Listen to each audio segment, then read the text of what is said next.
मंत्र पाठ कर लेते हैं।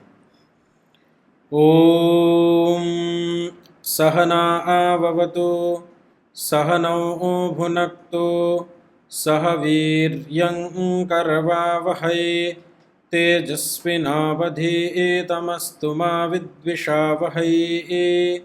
ओम शांति शांति शांति।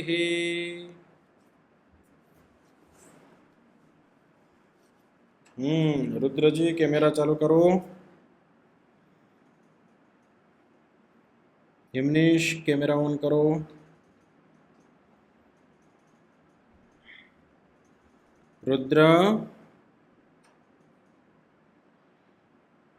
जी आचार्य। हाँ कैमरा चालू रखिए। वर्णोच्चारण शिक्षा की आवृत्ति सभी ने कर ली है। जैसे आप सभी ने सूचना की उसके अनुसार तो हो गई है। अब वो बताओ किसने नहीं की है।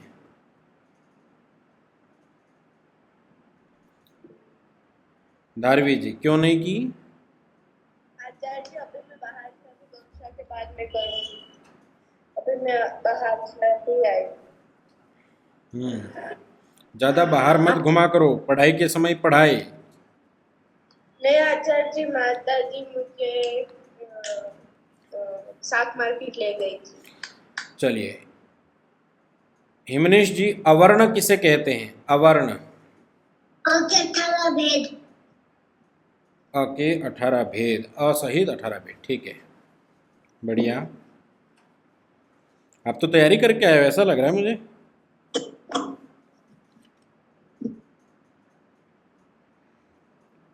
ग का स्थान यशस्विनी क्या रहेगा? ग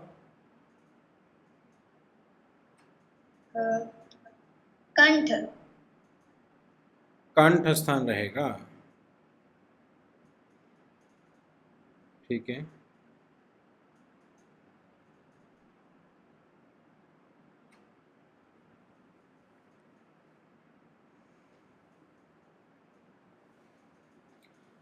छाती के स्थान बताए थे, कौन कौन से दो छाती वाले किस किन दो वर्णों के छाती स्थान बताया है? कौन बताएगा? हाँ धारवी जी बताइए। ह और विसर्ग। ह और विसर्ग। बढ़िया।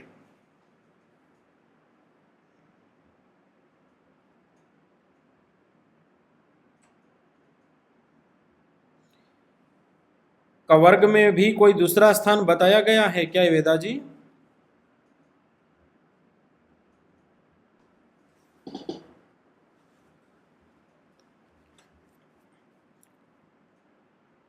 धीमान जी आप बता दीजिए। आचार्य जी एक और स्थान कई आचार्य मानते हैं मुख भी होता है। अच्छा दूसरा स्थान कंठ और मुख, पूरा मुख ऐसा भी मानते हैं। ठीक है। और वैष्णवी जी आप बता पाएंगी और भी कोई स्थान बताया है? जी। जिह्वा। जिह्वा मूल।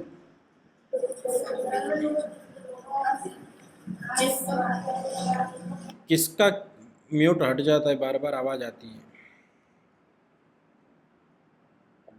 शौनक जी य का स्थान क्या बताया? य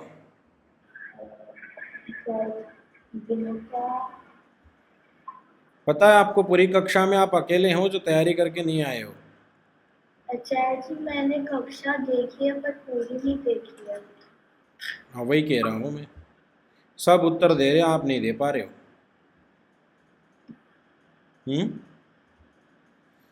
आप में से कितने व्यक्ति ऐसे हैं जो य का स्थान बताने में सक्षम हैं? य का स्थान।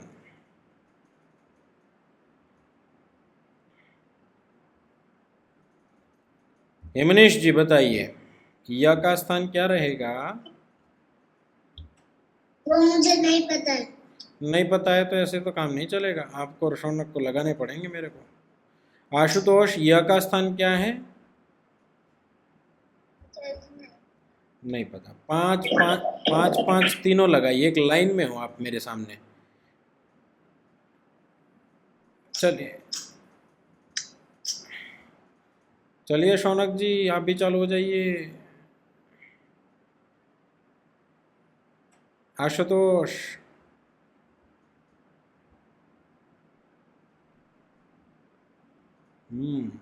मालिश करने के लिए नहीं बोला आप लोगों को, है ना? ठीक से लगाया करो। य का स्थान कृषा जी बताएगी, वीडियो ऑन करो। आचार्य जी तालु। हाँ, सूत्र भी बता दो। इचु यशास तालव्य। हाँ, इच्चु यशास तालव्य।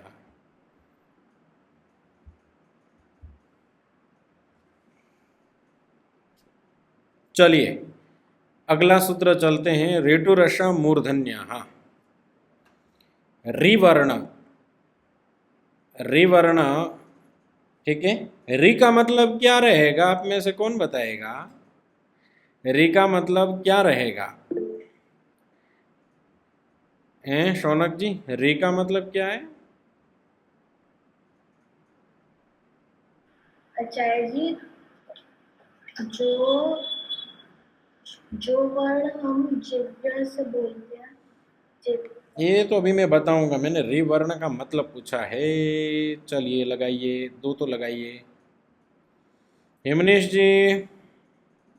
जी शौनक जी, शौनक जी लगाना है, हाथ नहीं लगाना है, चपेटिका लगानी है।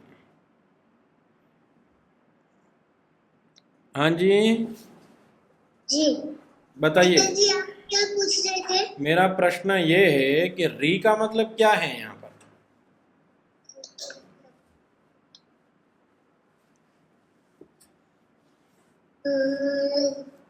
आश... के 18 भेद। हाँ के 18 भेद। गलत, मारो। दो ले दो, दो लगाओ अच्छे से। आपको लगाने में मजा आता है क्या? नहीं आपने बोला इसलिए। आशुतोष बताओ। री का मतलब ये होता है, हैं? आप 5 लगाओ, लगाओ। इतना देर क्यों करते हैं, फटाफट लगा दिया करो बोलते के साथ। ऐसे नहीं, ठीक से लगाओ। आपकी माता जी को बोलो आपको लगाए, हैं? ठीक से लगाओ।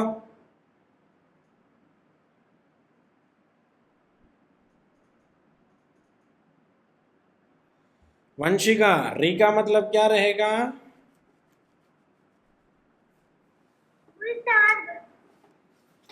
वर्ग, आप भी लगाओ। हाँ जी यशस्विनी। आचार्य जी जीवन हाँ वही तो पूछ रहा हूँ। री के 18 भेद। हाँ, री के 18 भेद, न कि र के 18 भेद। हिमनेश, किसके? री के 18 भेद।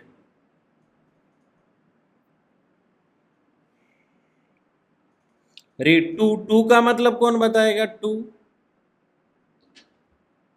आप में से टू का मतलब कौन कौन बता सकते हैं? टू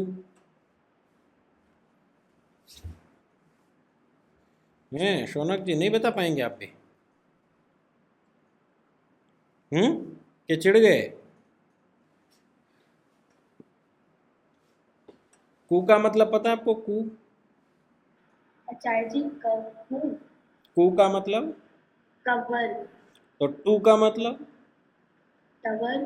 हाँ, इतना नहीं आ रहा है आपको? आचार्य जी जी ओम नमस्ते। नमस्ते माता जी। आचार्य जी आइए, मैंने आपको बताया था रोहतक से। ओम नमस्ते आचार्य जी। नमस्ते जी। नमस्ते जी आचार्य जी। सत्यव्रत जी उस दिन अपनी बात हुई थी, मैं बता जी रही जी थी जी क्या जी है। जी, मैं आचार्य सत्यव्रत जी को पहचानता हूँ जी।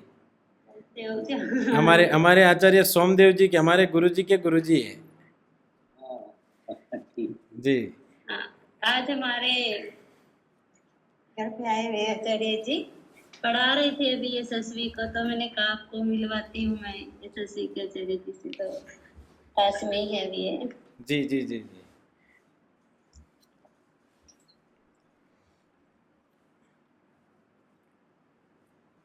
तो टू का मतलब टवर्ग है शौनक। जी तो आचार्य इतनी बुद्धि क्यों नहीं लगाते आप?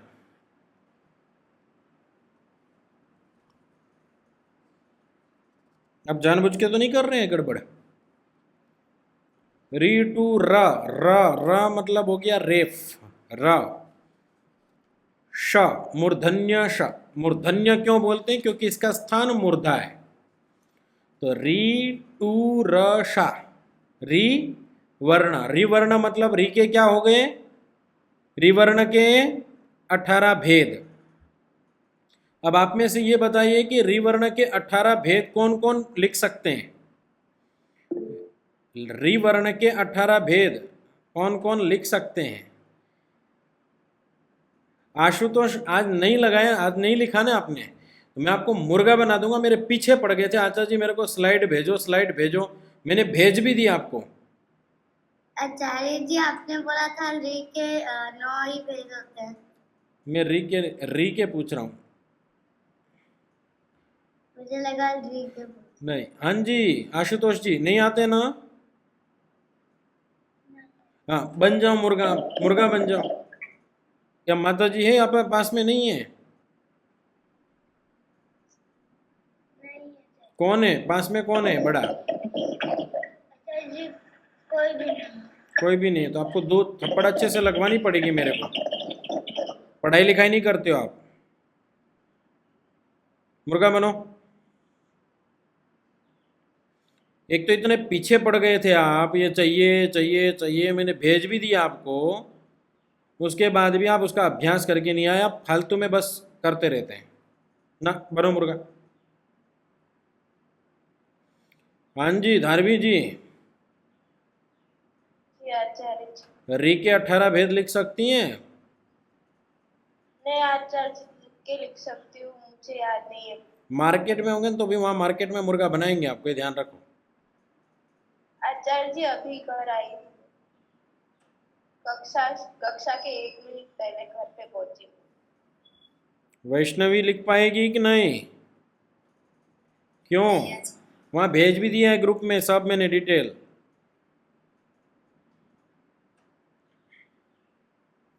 कल आपको इसके 18 भेद सभी वर्णों के लिखने आने चाहिए। ठीक है, समझ में आ गया? तो री टू रशाह, रिवर्ण टवर्ग, रेप और मूर्धन्य श, इनका स्थान मूर्धा है। अब ये मूर्धा कहाँ होता है? सबसे ऊपर। ट बोलते समय आपकी जीभ मुड़ करके बिल्कुल यहाँ लगती है, देखो बीच में। ऋतु रसा मूर्धन्य, ऋतु रसा मूर्धन्य।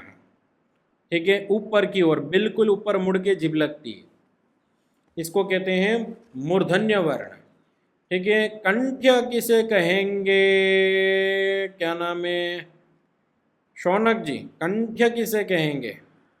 आचार्य जी कंठ स्थान से जो बोले जाते हैं। हाँ बताओ कौन कौन? कवर्ग, हवर्ड, अवर्ड और विसर्जन। Very good. चलिए इसके लिए आपको शाबाशी दे दो, एक पीठ थपथपा लो बढ़िया से, अच्छे से। अरे वाह। चलिए मूर्धन्य वर्ण किन्हें कहेंगे शौनक? क्या नाम है अपना हिमनीश जी? मूर्धन्य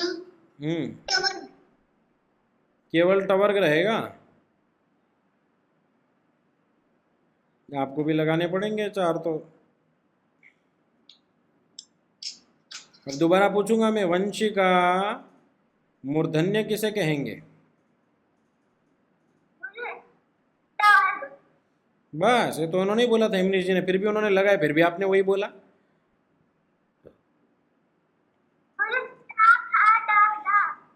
ना। अभी मैं बता रहा हूँ, आपने सुना ही नहीं, ध्यान दिया ही नहीं। ध्यान देते तो याद रह जाता। चलिए रिपेयर कीजिए अपने आप को। हाँ जी धारवी बेन, 1 नहीं 4, 1 नहीं 4 वंशिका। हाँ हाँ हाँ धारवी। टी के 18 भेद टवर्ग श मूर्धन्य वाला श जो यहाँ से बोलते हैं और र। ठीक, तो री के 18 भेद टवर्ग रेफ और शकार षटकोण वाला श, इनको मूर्धन्य वर्ण कहते हैं। इनको मूर्धन्य वर्ण कहते हैं हिमनेश जी? ई के 18 भेद, किसके? री के 18 भेद हाँ, और आप श हाँ और श। लगाओ, याद नहीं रहा आपको, लगाओ। कितने? 3 लगाओ, चलो। हाँ जी वैष्णवी जी, मूर्धन्य वर्ण किन्हें कहेंगे? री के 18 भेद टवर्ग रेफ और मूर्धा वाले श। हाँ हिमनेश जी बोलेंगे। ई के 18 भेद, ई के री के हाँ, री के 18 भेद श, फिर आप कहीं और हो या कक्षा में नहीं बैठे हो, मेरे को अभी लग रहा है पता। वो लास्ट वाला याद नहीं है मुझे। हाँ देखो, धीमान चाचा बता रहे, अभी देख लो ध्यान से।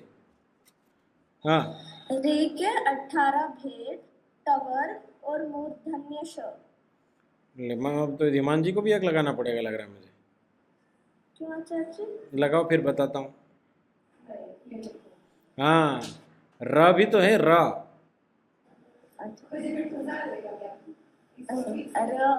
हाँ, चलिए आशुतोष जी आप बता दो।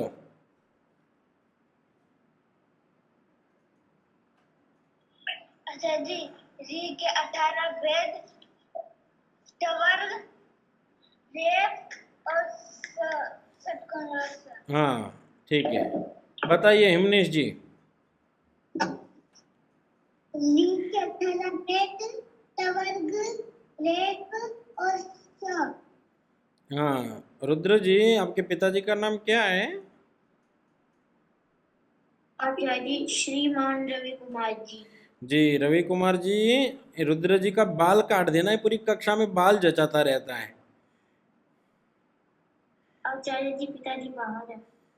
इसलिए जचा रहे हो आप हैं? पूरे नहीं आचार्य जी, पूरे वो पूरे टाइम बार बार पूरे आ जाते हैं। पूरे टाइम यूं करते रहते हो, इससे अच्छा सब गंजा हो जाओ, चोटी रख लो। आचार्य जी अभी बाल कटवा के आए थे, बढ़ते बड़ी जल्दी हैं। और पूरा ही कटवा लो ना, पूरा साफ कर दो। नितिका, जी ये आचार्य। पूरी कक्षा देखता रहता हूँ, यूं यूं करता रहता है। वो आचार्य जी आपके आगे आते हैं ना, उसकी इसलिए ऐसे करता है, वो पीछे हटाते हैं। तो इतने बड़े क्यों, इतने बड़े करते हैं कि स्टाइल काहे को मारते हैं? आचार्य जी स्टाइल नहीं मारता, वो आपके आगे आते हैं ना, तो बार बार ऐसे करता हाँ है। मैं वही कह रहा हूँ, इतने बड़े बाल रखने की जरूरत क्या है जो आँख के आगे आ रहे बार बार। आचार्य जी वो बढ़ जाते हैं बहुत जल्दी, अभी कल परसों कटवाए थे। माता जी कटवाने नहीं देते इसको। माता जी ये को तो कहते माता जी को बोलो किसी दिन घर पे आके पूरा ब्लेड फेर के चला जाएंगे हम।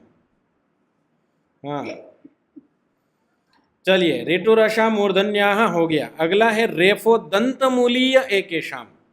कुछ आचार्य लोग रेफ के लिए, र के लिए, दंत का मूल जो होता है, दांत जहां से स्टार्ट होता है, उगना स्टार्ट होता है ना, मूल ऊपर, तो दंत मूल कुछ आचार्य लोग मानते हैं र का स्थान। र र र करते, जब र करते तो क्या होता है, हमारी जिभ कहाँ वाइब्रेट होती है? दांत के ऊपर। तो कई आचार्य लोग उसको दंत मूल स्थान नाम भी दिया हुआ है। रेफो दंत मूलीय एकेशाम। और तवर्ग का कुछ आचार्य लोग पूरे तवर्ग का, रेफ का तो ठीक है, पूरे तवर्ग का, तवर्ग मतलब त थ द ध न, त थ द ध न का कुछ आचार्य लोग दंत मूल भी स्थान मानते हैं। दंत का मूल वही जो भी बताया ऊपर, जहां से दांत उगते हैं। लेकिन पाणिनि जी क्या मानते हैं, वो अगले सूत्र में बोल रहे हैं, लृतुलसाः दन्त्याः। लृ वर्ण, अच्छा जी, लृ वर्ण का मतलब कौन बताएगा आप में से? लृ वर्ण का मतलब कौन बताएगा?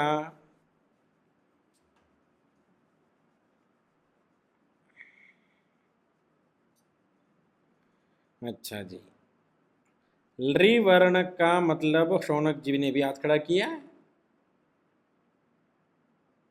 फंस तो नहीं गए आप? हाँ बता दो।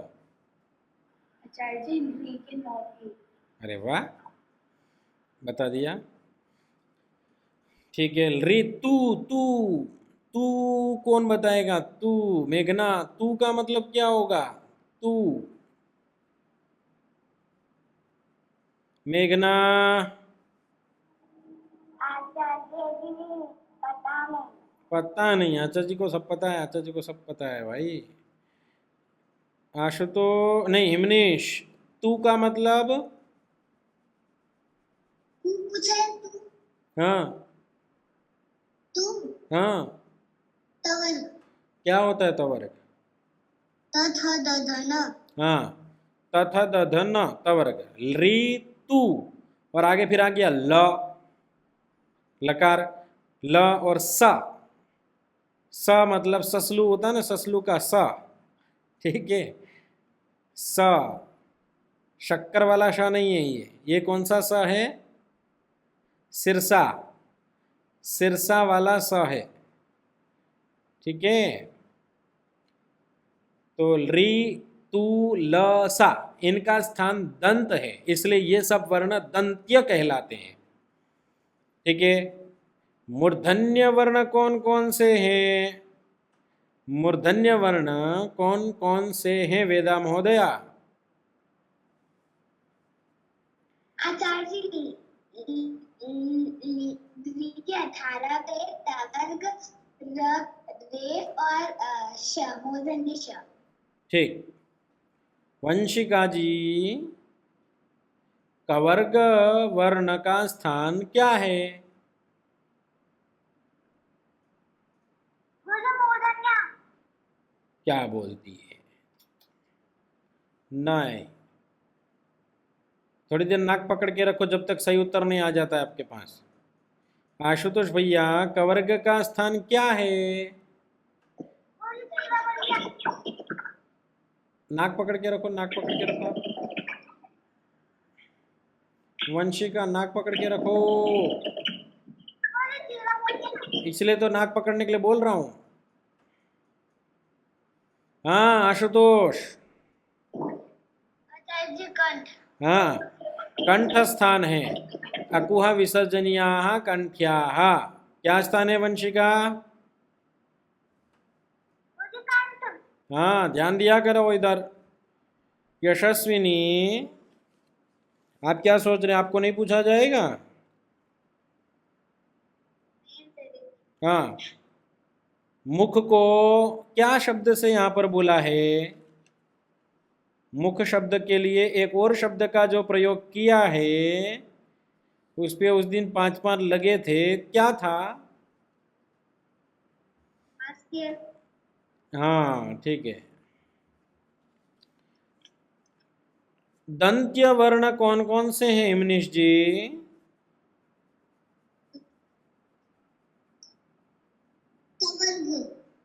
आप लगाओ, एक तो हंसी मजाक में लगे हुए हो, यहाँ ध्यान नहीं दे रहे हो। आचार्य जी हाँ, मुझे ऋतुला सदंत्याः वाला श्लोक वापिस कहाँ ना, बीच में यहाँ ध्यान दिया करो ना, कहाँ बार बार अभी समझा, प्रश्न पूछ रहा हूँ तो सूत्र भी बोल रही है। हाँ धीमान जी। आचार्य जी री के 9 भेद, तवर्ग और आचार्य जी इतने याद है। इतने लगाओ लगाओ लगाओ। आशुतोष आप भी लगाओ, लगाओ आशुतोष, तुरंत बोलते क्यों नहीं लगाता आशुतोष? हिमनेश जी लगाओ। हाँ, कृषा जी आचार्य जी री के 9 भेद तवर्ग ल और स। री तवर्ग री के 9 भेद तवर्ग ल और स। वेरी गुड, बहुत बढ़िया, अति सुंदरम, शोभनम, समीचीनम, साधु सुसाधु। हाँ, अब बता रहे ऋतु लसा दंत्या। अगला है वकारो दंत्योष्ठ्य। वह जो वर्ण है वो कैसा है, दो स्थानों से बोला जाता है, अकेले से नहीं बोला जाता। वह दांत और होठ, इसलिए बोला दंत्योष्ठ्य। वकार का उच्चारण दांत और ओठ से होता है। ये जो होठ है ये जब दांत के इधर दांत इसके ऊपर लगता है तो वह ध्वनि निकलती है, वह। ठीक है, एक तो हो गया वह, एक हो गया वह। ठीक है, तो जो महर्षि पाणिनि जी कहना चाह रहे वो ये वाला है, वह। वह अंदर की साइड दांत लगते हैं होठ के ऊपर, वह वह। ठीक है, धारवी को इतनी हंसी क्यों आ रही है, मैं कोई हारमोनियम थोड़ी बजा रहा हूं। ठीक है, अगला है सृक्किणी स्थान में केशाम। अब दूसरे ढंग से वह जो बोलते हैं, कई लोग बोलते हैं ना वह, ऐसा भी कई लोग बोलते हैं, तो ये वही वाला है। दांत को ओष्ठ के बीच में सृक्किणी बाहर की ओर करके भी जो कई बार बोलते हैं, तो कुछ आचार्य लोग वह ऐसा भी मानते हैं और कुछ लोग वह ऐसा भी मानते हैं। ठीक है, एक होता है वह अंदर अंदर बीच में लगेगा वह, एक होता है ऊपर हल्के में वह यहां लगेगा। ठीक है, सृक्किणी स्थान में केशा। आपको पता चल रहा है हमारे स्थान कहां पर क्या टकराने से क्या वर्ण निकल रहा है, वो चीज पकड़ी गई है। तो ये हो गया वकार का स्थान। अब है उपपद्मानीय ओष्ठ्याः। उपपद्मानीय क्या वर्ण है ये, जैसा आपने जिह्वामूलीय देखा था वैसा ही चिन्ह इसका उपपद्मानीय का होता है। वहां पर रामः क्व गच्छति था, लेकिन यहाँ पर विसर्ग के बाद यदि प होगा तो उसमें हल्की सी हवा की ध्वनि निकलेगी। जैसे आपने एक मंत्र याद किया, देव सवितः प्रसुव यज्ञम, देव सवितः, एक हो गया देव सवितः प्रसुव, एक तो विसर्ग बोल दो, एक होता है उस विसर्ग को प हो तो उपधमानीय हो जाता है, तो उसको कैसे बोलेंगे, देव सवितः प्रसुव यज्ञम प्रसुव यज्ञपतिम भगाय। ठीक है, तो उपपद्मानीय ओष्ठ्याः। लेकिन अनुस्वार यमानासिक्याः, जो अनुस्वार वर्ण है, क्या वर्ण है, अनुस्वार वर्ण है वो, और यम, अनुस्वार और यम। यम क्या है आपने देखिए पृष्ठ संख्या 6 पर रस्व दीर्घ अनुनासिक चिन्ह और ड़, ये 4 चीजें दी हैं, इनको यम कहा है, इनको 4 को यम भी कहते हैं। तो ये अनुस्वार बिंदी होती है उसको कहते हैं, और यम जो आपको 4 अभी दिखाए वो, इनका स्थान नासिका बताया गया है, इनका स्थान नासिका।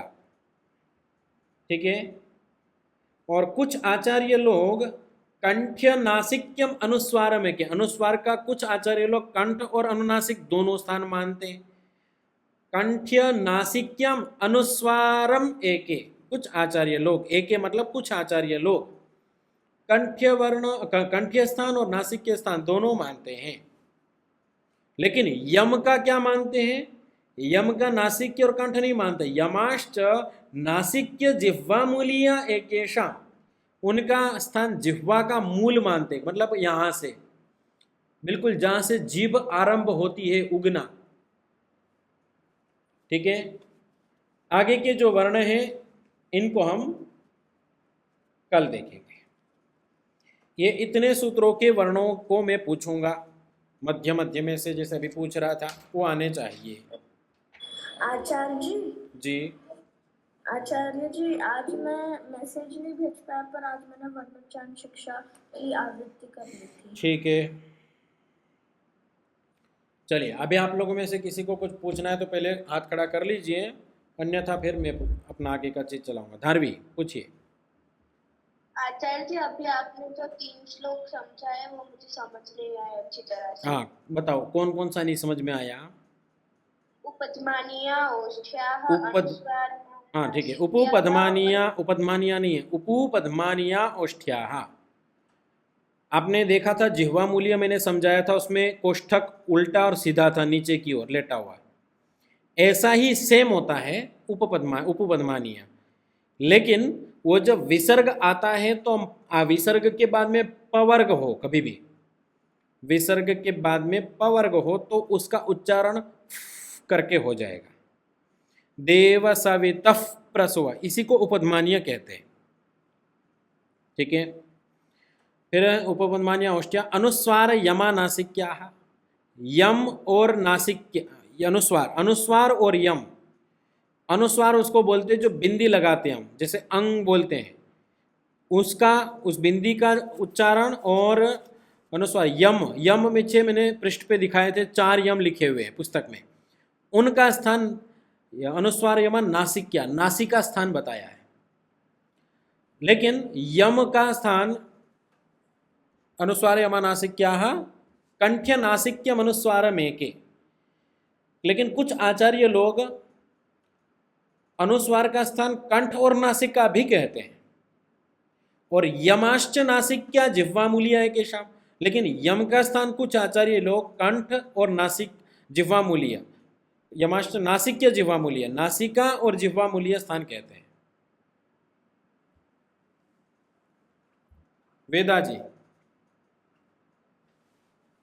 आचार्य जी, आप श्रीकिणी स्थान में किस श्रीकिणी स्थानम एकेशाम, श्रीकिणी स्थान क्या होता है? होठ के बाहर का ले लो चाहे अंदर का ले लो, मध्य भाग जब हम दांत से छूते हैं व या व, ऐसा जब हम बोलते हैं तो श्रीकिणी स्थान बोलते हैं इसको। ऐसा भी कुछ आचार्य लोग व का स्थान बताते हैं। अजी मैंने देखा वो 4 यम नहीं मिल रहे हैं। 4 यम नहीं मिल रहे। आप पृष्ठ संख्या 6 पर देखिए, और वहां पर वर्णों को गिना रखा है, कवर्ग, चवर्ग, टवर्ग, तवर्ग, पवर्ग, अंतस्थ, ऊष्म। ठीक है, उसके नीचे देखिए अयोग वाह रूप, 4 विसर्ज, एक पहला विसर्जनीय, जिह्वामूलीय, उपपद्मानीय दिया है। दिख रहा है कि नहीं, हाँ या ना? मुझे आचार्य जी हमारे लिए अलग है, मेरे लिए तो 8 कौन से पृष्ठ पर है? कौन से पृष्ठ पर है? 8 पृष्ठ संख्या 8 पर है। ठीक है, आप लोगों का देख लीजिए वहां।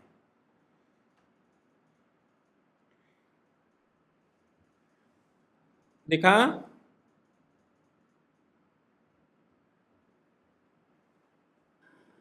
आचार्य जी, मेरे को यहाँ पे पृष्ठ संख्या 3 पर दिखा रहा है।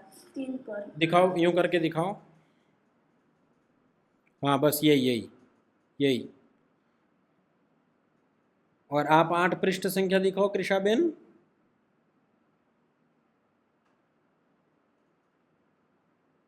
इनका भी ठीक है। आपके पास दूसरी वर्णोच्चारण है, इनके पास दूसरी, अच्छा इनके पास दूसरी है। धीमान के पास ये दूसरी कहाँ से लेके आए आप? आचार्य जी, आपने ही दी थी। कौन सी वाली दिखाओ? आचार्य जी, इनकी। ये तो मैंने आपको भेजी क्या? जी आचार्य जी, पैक के अंदर से ही। ठीक है, तो आपका पृष्ठ संख्या अलग होगा। जो कृषा बता रही है ना 8 नंबर, वहां पे जाके देखो वेदा। जी आचार्य जी, मुझे दिख गया। हाँ बस ठीक है। चलिए आगे यशस्विनी पूछिए। आचार्य जी, मेरा टोपी सूख गया था, मेरा प्रश्न आ गया। वंश नहीं, क्या नाम, वंशिका।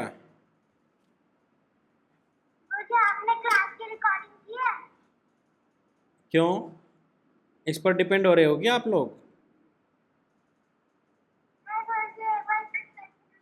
की है, रिकॉर्डिंग की है मैंने, ठीक है। चलिए, 4 वेद, 4 उपवेद, 4 ऋषि ये बताए थे।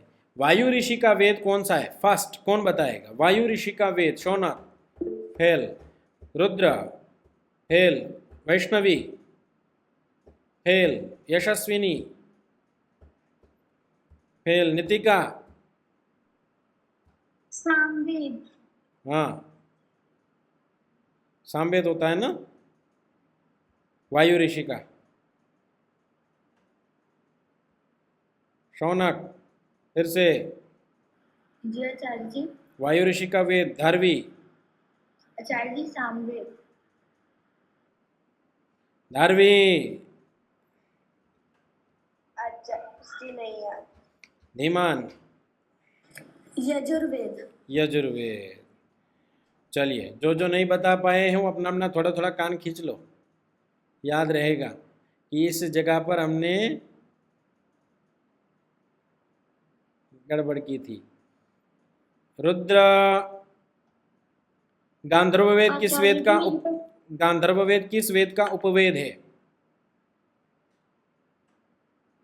आचार्य जी शौनक, गांधर्व वेद किस वेद का उपवेद है?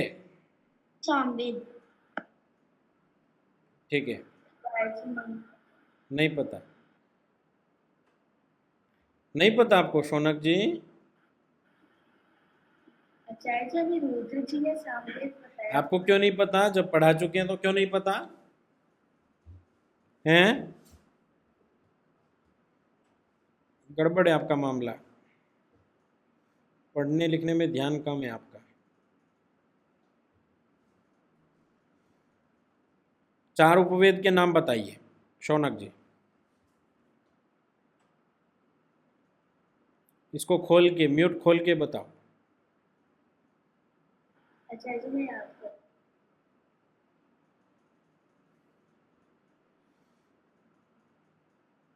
आज 4 वेद नहीं बताएं तो आपको मुर्गा बनाऊंगा पहली बार।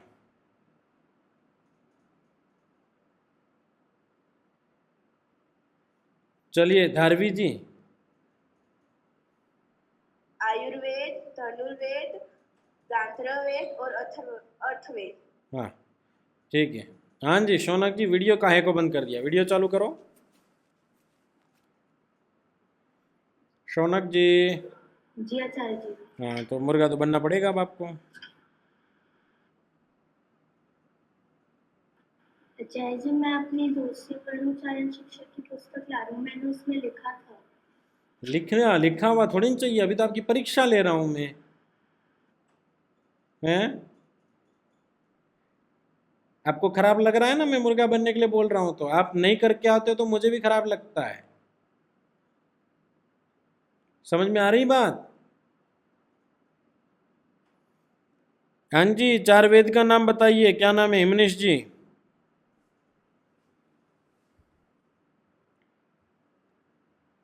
नहीं पता है। ओहो, कहाँ है माता जी की? माता जी के पास जाके एक थप्पड़ खा के आओ जाओ, बढ़िया वाली। चलो हैं, करके नहीं। आशुतोष, आशुतोष, चारों वेदों के नाम बताओ। ऋग्वेद, यजुर्वेद, सामवेद, अथर्ववेद। हाँ, आज उपनिषद के नाम बता रहा हूं। क्या? उपनिषद के 11 उपनिषद के नाम बता रहा हूं। हाँ, आपने खा लिया थप्पड़ हिमनेश जी? जी। हाँ, उपनिषद के नामों में ईश, केन, कठ, प्रश्न, मुंडक, मांडुक्य, ऐतरेय, तैतरेय, श्वेताश्वेतर, बृहदारण्यक, छांदोग्य उपनिषद। ठीक है, ये आपको पुस्तक में लिखा हुआ है। कहाँ पर मैं बता देता हूँ आपको। जो संग्रह पुस्तिका भेजी है उसके अंत में जाएंगे तो वहाँ पर बहुत सारा संग्रह किया हुआ है, इसमें सारी डिटेल लिखी हुई है। संग्रह पुस्तिका के अंदर किसी को मिला हो तो पृष्ठ संख्या बता देवे। आचार्य जी संध्या मतलब जिसमें वो संध्या या। वाले मतलब किसी को मिला है? आचार्य जी मेरे को यहाँ पे अर्थवेद सही था, यहाँ पे 165 में यजुर का अर्थ गांधर्व वेद वो सब। ठीक है, वो और आगे जाइए, उपनिषद वगैरह मिलेगा आपको।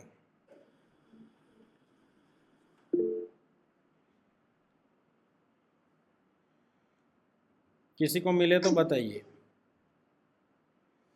पृष्ठ संख्या बता दीजिए। 143 हैं? पेज नंबर 143 134 नंबर पृष्ठ पर देखिए। 143 143 143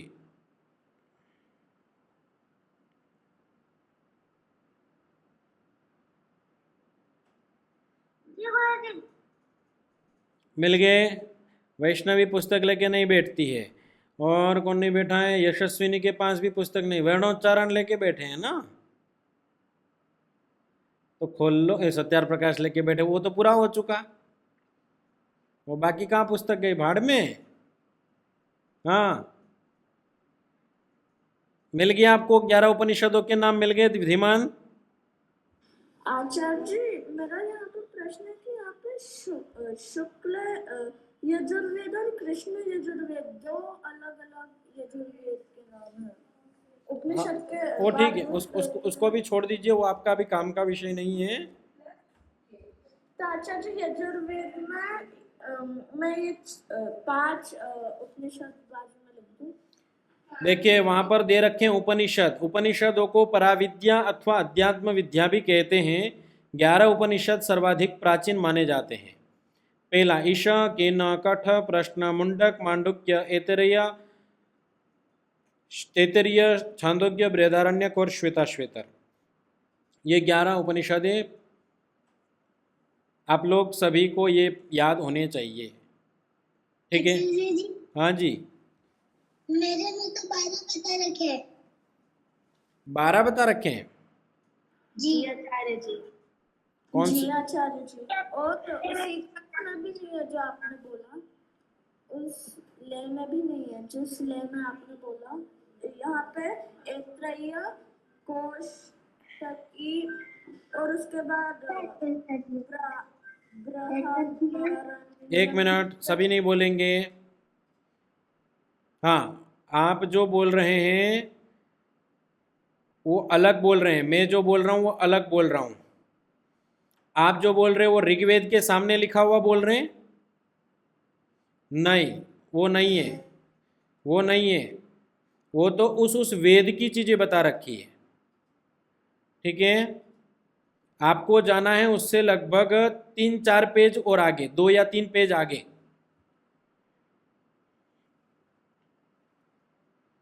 ग्यारह उपनिषद करके दिया हुआ है, 1 2 3 क्रम दिया हुआ है।